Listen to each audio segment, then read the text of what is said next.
بسم الله الرحمن الرحيم والسلام عليكم ورحمة الله وبركاته. فيديو جديد على قناة الكورة مع تريكا. فضلا وليس أمرا نعمل لايك وصلي على النبي عليه أفضل الصلاة والسلام. أنا بطلب من إخواتي تصلي على النبي كتابيا، يا عم اكسب حسنة وإحنا كمان نكسب حسنة.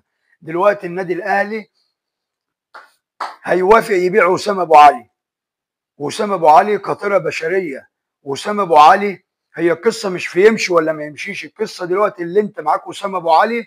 وأسامة أبو علي لاعب فلسطيني أنت بتأيده لاعب مصري في القايمة.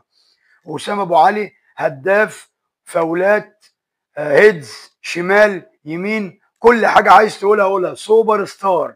وأسامة أبو علي النادي الأهلي حدد له 8 مليون دولار. وأسامة أبو علي لو مشي أنت شايف مين تجيبه يحل محله؟ او انت شايف مين يجي يبقى زي نفس المستوى اللي سابه اسامه ابو علي؟ والعقبه كمان مش في كده، العقبه اللي انت لو جبت مهاجم اجنبي هيتأيد اجنبي في القايمه، هياخد كمان مكان في القايمه اللي انت ما عندكش مكان لاجانب فيها. لكن اسامه ابو علي بيتأيد لعيب مصري، اسامه ابو علي لعيب فلسطيني بيتأيد في القايمه ان هو لعيب مصري. عشان كده النادي الاهلي خلاص، هو ايام اسامه ابو علي باتت معدوده في النادي الاهلي. الاهلي خلاص حدد 8 من دولار سعر رسمي لبيع اسامه ابو علي. واسد الحملاوي اللاعب الفلسطيني يقترب بقوه من النادي الاهلي، يقترب بشده من النادي الاهلي.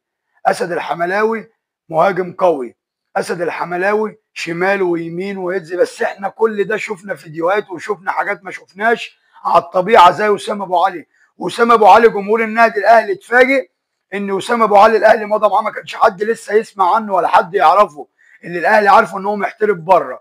فاللي جنب اسامه ابو علي عين تستاهل التسقيف وتستاهل نرفع له القبعه، ان انت جبت لنا لعيب زي ده. اسامه ابو علي مصمم على الرحيل، اسامه ابو علي خلاص اقرب ليه الريان القطري اللي كان بيلعب فيه بن شرقي وتريزيجيه. نتمنى التوفيق لاسامه ابو علي في المرحله القادمه لو مشي من النادي الاهلي، والنادي الاهلي يعوض نفسه بمهاجم قوي، يعوض جماهيره بحد يكون على قد المسؤوليه.